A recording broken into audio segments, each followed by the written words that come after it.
You believed in me when no one did. I will always make time for you. You owe me a favor. Oh, I know. You ready to cash that in? Not right now, but when I am, you'll know.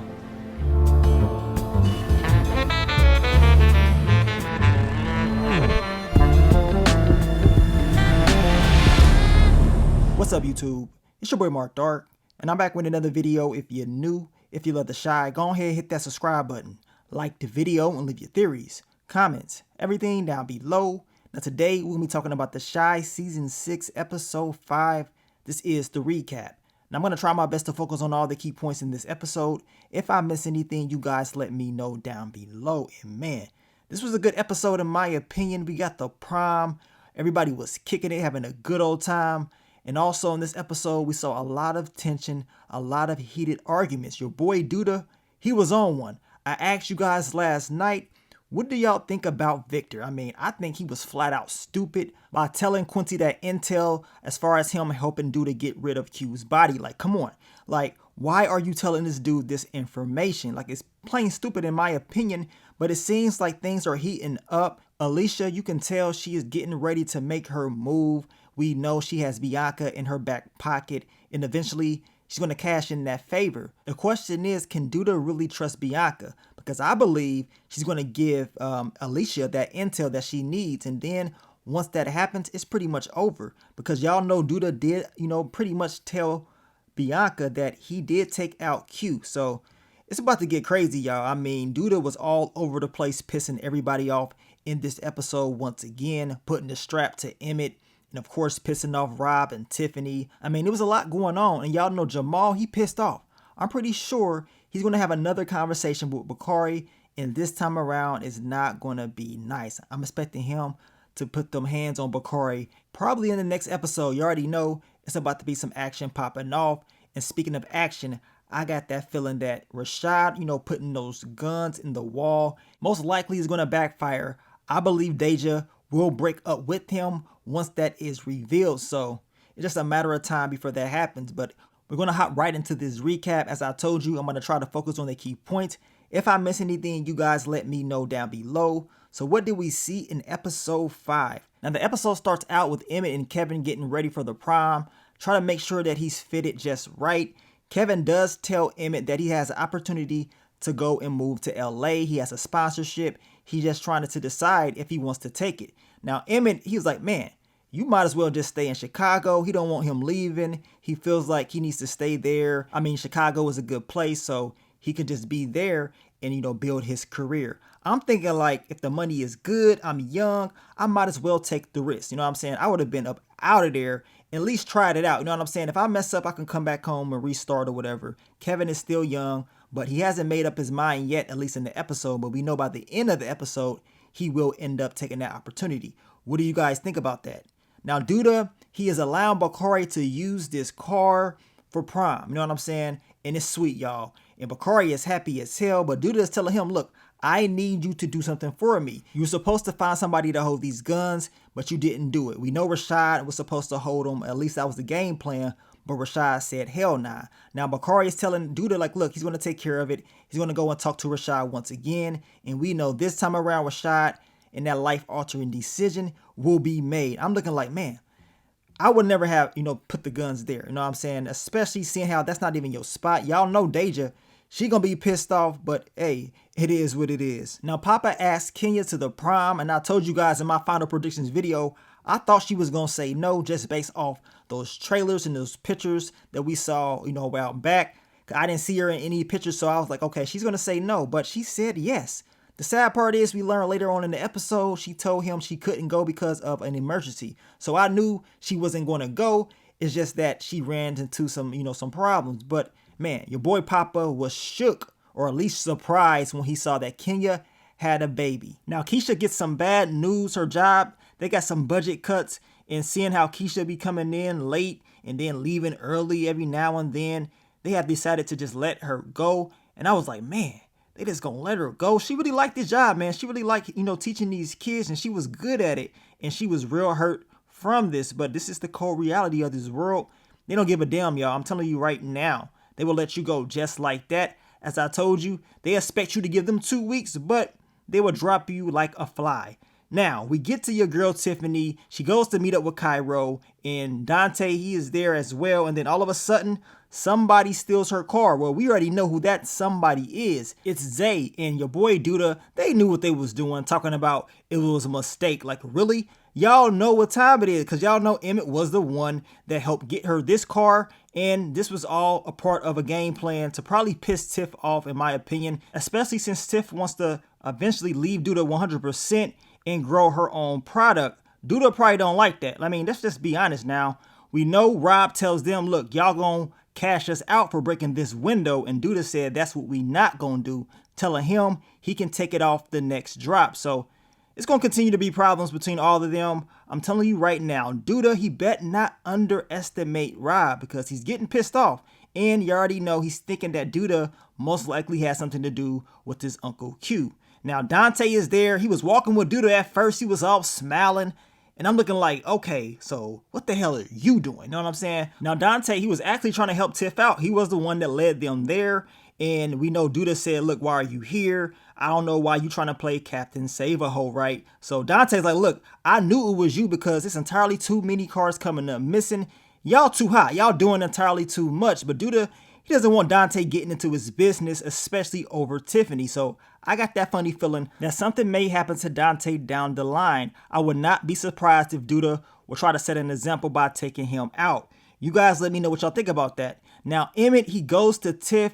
He's pissed off. He's like, what the hell happened to your car? He learns about the information and he's like, man, so why didn't you tell me about this or whatever? Like, what's going on? Of course, Tiff is like, look, you're not my man. You ain't got to, protect me no more. That's not your job.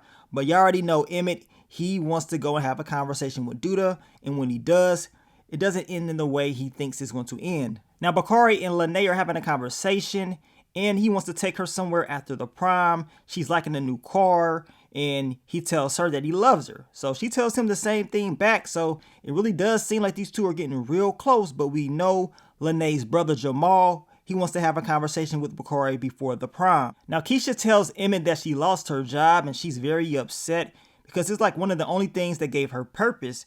And Emmett, he's like, man, you know what I'm saying? You can get a job somewhere else, but y'all know Keisha, she's not having that. She's like, it's not that simple. They kind of go back and forth. And Keisha's like, look, you've been putting a lot of, stress on me, leaning on me for a lot of different things. We know she's been late to work and she had to leave. And she's pretty much saying that that's one of the reasons why she ended up, losing her job. And that she's not about to sit around while Emmett goes out and lives his best life. So, Emmett was like confused, like, what the hell are you talking about? Because he wants to help, but apparently Keisha does not want to continue to tell him, when she needs help because she believes that he can see it. Like, she doesn't necessarily have to tell him all the time. And I guess it's really getting to her. Now, you guys let me know, because each and every week, everybody's been saying Keisha has been complaining. There's been a lot of stress and drama going on between the two. All I say is this, as I say every single week. It doesn't matter how good things are going to go between Emmett and Keisha. As long as Duda's in the picture, this will continue to happen. She can go get another job, but Emmett will be tied up messing around with Duda, which is going to bring negative effects into that household, which means things are not going to go well. You can't be in the right state of mind doing business with Duda. Your brain will be all over the place and you may not notice the small things. Now, we get to Darnell and Rashad. Now, Rashad is upset because he only got like $100 from Darnell. But Darnell's like, look, man, it's slow money at first, but eventually this can grow into something big once we get more people. But Rashad, he's so, eager to get that quick money that he's not seeing the big picture.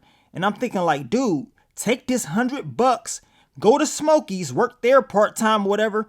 Just, build your money up the legal way. But Rashad does not want to do that. He wants that quick money. He wants to feel like he's doing something, which means by working and doing that dirt that you're doing with Bakari and, doing business with Duda, all that's going to do is tear you down. Next thing you know, you lock back up or you may get dropped off. But y'all can tell just based off this episode that Rashad was going through a whole lot of emotions and he let those emotions get the best of him in the worst type of way. Now, Tiara can tell that Gemma was struggling with her prom outfit. And she tells her, like, look, how about we go shopping, we kick it, and we can find you something way better. Now, Gemma at first was kind of hesitant, like, nah, I'm good. Because y'all know she don't like Tiara, but Tierra pretty much explained to her, it's whether you go with me or you kick it with your pops. So Gemma decides to go ahead and hang out with Tierra. And it's crazy because the two are very alike. Now Marcus, he does see the two in the room hanging out and he liked it at first. That's until he sees the outfit that Tierra got Gemma later on in the episode. Now, Keisha, she goes and she sees Dre and Nina, they're having an argument, and we can hear Nina talking about, I'm not about to sit up in this house, letting the world go by while you out living your best life. Similar, pretty much the same thing Keisha just told Emmett. Keisha hears this, she's talking to Dre, and Dre's giving her advice, whatever, and she wants Dre to basically give her therapy, talk to her. Dre says, hell nah, you need a professional, you need that one-on-one with somebody that doesn't really know you like that, and that everything's gonna be good with her and her mother. We know Dre kicking it with her ex. Now, I don't know about y'all, but I think that's a little bit too much. But the thing is, Nina, she already hooked up with LaPortia, aka the Brat, a few seasons ago, so she kind of has like a leverage, and y'all know Nina, she's going to be in her feelings, but it's understandable because Dre is texting this girl around 11 something at night, like really, and she kicking it with her, so y'all know this is going to blow up. This is not the last time that we're going to hear about this, but Dre does tell Keisha that she knows somebody that can help her out. Now we get to Bakari and Rashad, and man, Jason Weaver, man, he be killing it, man. This dude can act his butt off. I mean, Bakari is trying to get him to hold these guns, and y'all know Rashad is like, nah, I'm good. I already told you I can't do it. Bakari pulls out the 2 stacks, tells him like, look, this tax free, like, what's up? And y'all know Rashad, he's trying to fight it, talking about, I ain't really trying to do that. The last time, somebody told me they need, me to do something for them, I got locked up. But once that money got pulled out, Rashad was like, how long is a little while?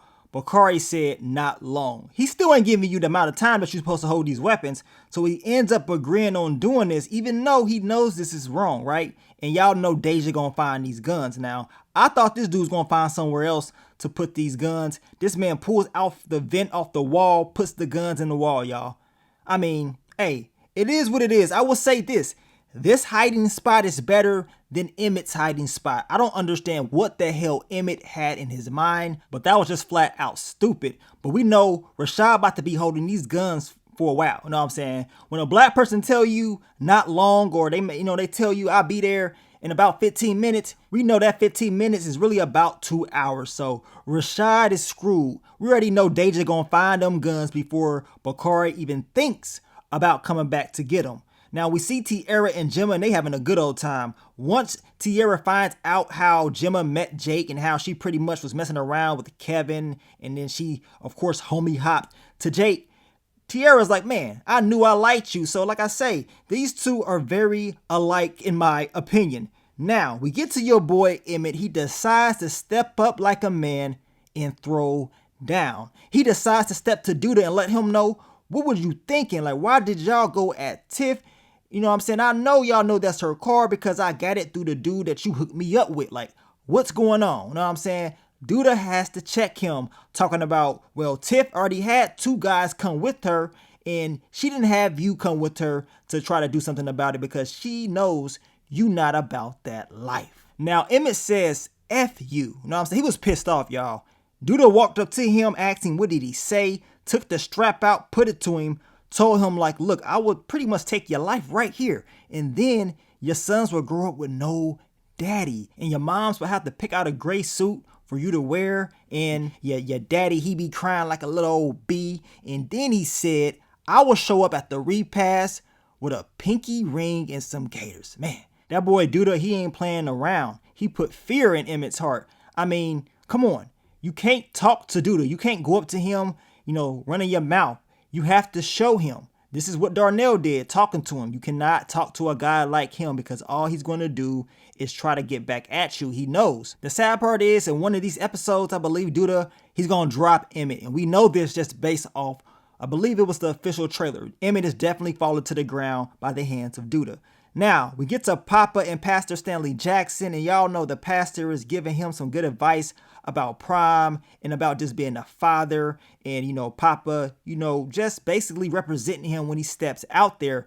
And once again, he's throwing out those clues, talking about You need to behave like I'm always watching, even if I'm not there. And then he gives Bakari some advice about, Jamal, because we know, Jamal wants to have a conversation with Bakari, and Bakari feels like, Jamal may try to punk him and he ain't having that. So Pastor Stanley Jackson has to give him some advice talking about make sure you put your hand out first, look him in the eye, and just basically be respectful. But all these things that he is doing, he's showing that he is a great father. And to me, it's a build up to his death. We're going to find out soon enough if these clues are right, or could they be trying to throw us off? You guys let me know down below. Now, Gemma and Tierra, they come down, and Marcus, he is pissed off. He's not liking how Gemma is looking in his outfit, and he's, basically saying, hell nah, and go upstairs and change. Tierra's pissed off. She talks to him one-on-one, saying it's kind of messed up on how you're saying your daughter is dressed, and if that's how you think about her,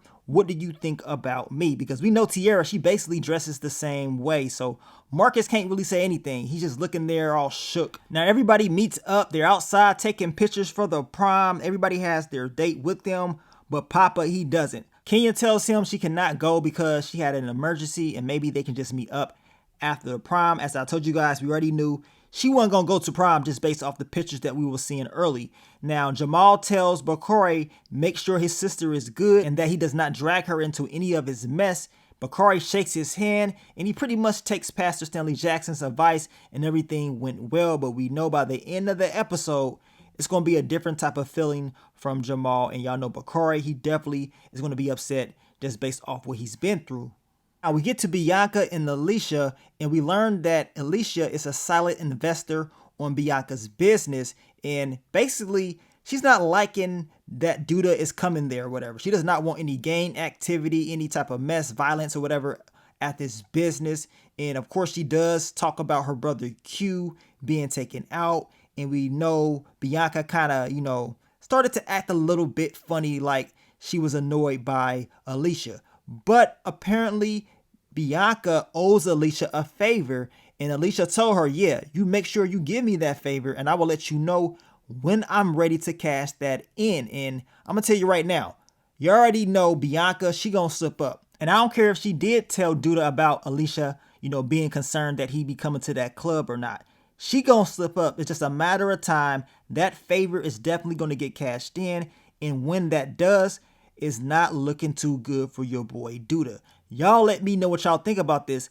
I can't wait to see it happen, but they're building it up. We heard the little dark tone music that they start playing when, Alicia told her about the favor, and apparently Bianca is seeming like she wants to help her out because Alicia believed in her when no one else would. So we gonna see what time it is, man. It's about to get real interesting in these next few episodes. Now we get to prom and they turning up. They playing that who won't smoke, and we know that Jake wins the prom king and Maisha, she wins prom queen.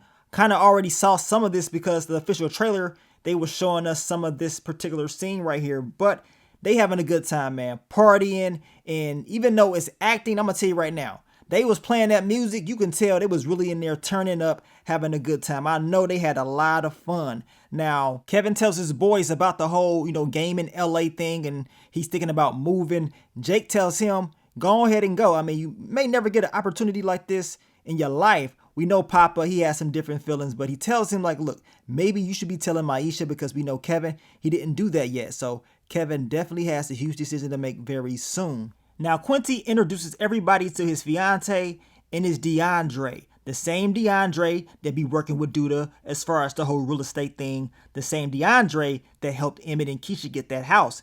Once Victor heard Duda's name, he said, hell nah. He had to talk to Quincy, one-on-one. And he's telling him like, look, Duda is dangerous. And Quincy's like, man, what's going on? Like, you got to tell me all the details because we can't be working together. We can't make this work if you're not really telling me all the truths, right? So Victor does one of the stupidest things that I ever saw him do on this show. He decides to tell Quincy the truth. I help, Duda dump a body. Like, dude, are you crazy? Why in the hell would you tell this guy this information? You don't know this guy like that. You acting like he's your day one, like you've been knowing him since y'all was kids or whatever. Hell nah. I believe this is going to backfire, and I still just don't get it. I'm still trying to figure out why he would tell this guy this information. And it lets me know that Vic and the things that he's thinking about as far as working with Duda is really getting to him for him to give up that type of intel. But hey, it is what it is, man. Now, Papa, he didn't give a damn about Kevin and Maisha. A lot of you guys didn't mention that he will be too busy with Kenya to worry about Kevin and Maisha. And y'all was right. Now, Papa goes to see Kenya, but Kenya, she has a son. He thought this little boy right here was her brother, but no, that's her son. And the look on her face, she was just like, man, you know, this is my son or whatever. Like, well, you didn't tell him this. And I knew she was hiding something. I mean, that look on her face that she used to have in these last few episodes let me knew she was hiding something. And this is her huge secret. We're going to see if Papa is going to continue to try to be with her. Now, this is what I'm talking about. Now you got Quincy telling DeAndre that Otis is dangerous. He's pretty much putting it out in the air that you shouldn't be messing around with Duda or whatever. They do talk about Victor and how he lies, but still, the main thing is you're talking about Duda, and we know that DeAndre does business with Duda, which means he could let him know some intel or whatever. So this Quincy character, he may slip up, y'all. Y'all know this is going to get back to Duda somehow, some way, or maybe it's not. But man, I'm still kind of upset that your boy Victor would even do something like this. He better hope this plays out in his favor. Now, Bakari and Lene, they're in that car and he's speeding, having a good old time. And then he gets pulled over by the boys. He is brought in, and I know he was upset. I mean, it's on prom night. The last thing that you want to happen is this on prom night. And this ain't even your real car. So, of course, the parents, they have to come down and get him out. And Jamal, he was looking pissed because he's already warned Bakari. He warned him, right? So y'all know he is going to have a serious physical conversation with him probably in next week's episode. Now, as you can see, Bakari, he's in the back of the car. He broke down. He was crying. And he felt like, man, I really messed this up. The boys, they come to Treg's house and they let him know, like, look, we need to bring you down to question you because you already know they want to know about Q. So Victor has pretty much been knowing this because he was warned by Rosalind a few episodes back. So he's been preparing for this conversation. Now, Bianca decides to tell Duda that Alicia, you know, she knows he comes to the club and she's not liking it like that. And she asked him, did he kill Q? Of course, Duda tells her, don't be asking questions to stuff you already know the answer to. So he pretty much says it, you know what I'm saying? He didn't necessarily say I did it, but he did tell her he was in the way. So it is what it is. So she understands that Duda took out Q. And I'm telling y'all right now, even though Duda told her to keep Alicia at bay or whatever, he's believing that Bianca is all on his side. That favor that Bianca owes Alicia, oh, it's coming. And I would not be surprised if she lets her know that Duda was the one that did this. Because if she does, or it ain't even if, when she does tell her that information, it's going to be hell to pay for Duda. Now, Keisha, she goes to one-on-one therapy, and she needed this because this girl be going through a lot, y'all, a whole lot. And she was trying to get Emmett to do some one-on-one, but y'all know Emmett told her that he good with the group, therapy that he has with the fellas, at least as of right now. And that's good. I mean, at least they're talking to somebody. It's a start. We shall see how this develops. Now, Kevin and Maisha, they have a conversation about, Kevin going to LA and what she thinks about it. She tells him, look, go. If you got to go do it. I mean, yes, you got people here that love you or whatever, but you can come back and visit. You may not never get an opportunity like this in your life. And sometimes people, they get opportunities like this and they don't take it. So Kevin, he is thinking about it. And y'all know by the end of the episode, he's definitely going to take it. Then we get to Keisha and Emmett. This man, I don't know who told him how to hide stuff or what the hell is going on, but this is where you want to hide all this money. I mean, this was easy. Anybody could have found this. And Keisha's looking at him like, dude, like, what the hell is going on? And Emmett couldn't really say anything. I mean, look at him. Like, come on. Like, really? You and Rashad, y'all need to figure out better hiding spots. I did say Rashad, he did better at hiding those guns, but still, this is a mistake once again. I mean, a lot of people making a lot of mistakes in this episode, y'all, but Emmett, this was just flat out dumb. Now, we get to Kevin. He makes the call. He lets, the sponsors know that he's going to take the deal. He's going to move to LA. And I want to know if this is really going to happen. I guess I got to see it to believe it.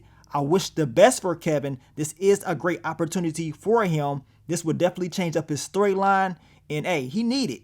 But we're going to see what happens in these next few episodes. We only got, 6, 7, and 8. And then after that, we will be going on a break. Don't know when they're going to start filming the second half of the show because of the strike. But once they release the information about that, I will let you guys know. But so far, man, this has been a very good season, man. Somebody getting dropped off soon. The episode 6 trailer, it dropped not that long ago. You guys check out the channel to watch that trailer. It ain't looking too good for Pastor Stanley Jackson. I'm going to tell you that right now. And it seems like Bakari, he did catch a beat down. I believe he's in a car with Jamal. We can see the bruises on his eyes. So something definitely happened within his storyline. But you guys, make sure you check out the Power Book 4 Season 2 Episode 1 recap that I dropped not that long ago. A lot of actors from The Chi was in that show. So check it out, man. It was a banger season opener. Now, we'll catch you guys this weekend. We're going to, of course, talk about Episode 6, break down that trailer, and talk about what's going to happen next in The Chi. But I want to thank you guys once again for all the love, all the support, and I will catch you on the next one. But let me get up on out of here, man. It's your boy Mark Dark. I'm out. Peace.